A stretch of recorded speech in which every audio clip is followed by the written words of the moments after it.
नमस्कार मित्रांनो आजच्या या व्हिडिओत आपण पाहणार आहोत शालेय तक्रार पेटी सूची ही कशी तयार करावी आणि आपण आपल्या शाळेमध्ये तक्रार पेटी ही लावलेली आहे। त्यामध्ये ज्या काही तक्रारी प्राप्त होतात त्या तक्रारी आणि त्याबद्दल ही सूची आहे आणि त्या तक्रारींचं अहवाल लेखन कसं करावं हे देखील पुढच्या व्हिडिओत आपण पाहणार आहोत। या पद्धतीने आपल्याला शालेय तक्रार पेटी सूची ही तयार करून घ्यायची आहे। या ठिकाणी शाळा, केंद्र, तालुका आणि जिल्हा आपणास टाकून घ्यायचा आहे। त्यानंतर अनुक्रमांक आहे, आपण 10 महिन्यांसाठी या ठिकाणी आपण हे सूची आपण तयार केलेली आहे।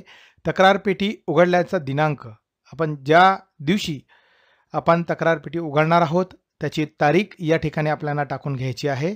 असे आपल्याला 10 महिन्यांचे ज्या दिवशी आपण तक्रार पेटी उघडणार आहोत ती तारीख या ठिकाणी टाकून आपल्याला हे एकत्रित सूची तयार करता येणार आहे।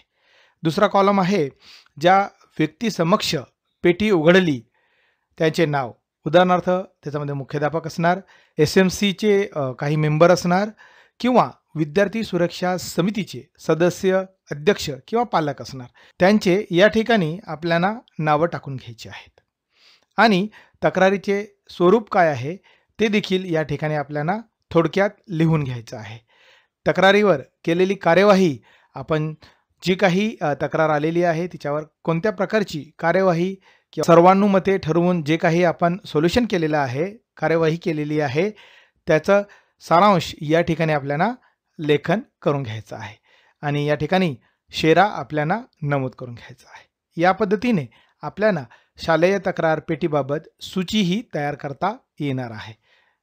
मित्रांनो, व्हिडिओ आवडला असेल लाईक करा, शेअर करा आणि सबस्क्राईब करायला विसरू नका। पुढील व्हिडिओत आपण शालेय तक्रार पेटी अहवाल लेखन कसे करावे याबाबत जाणून घेणार आहोत। धन्यवाद।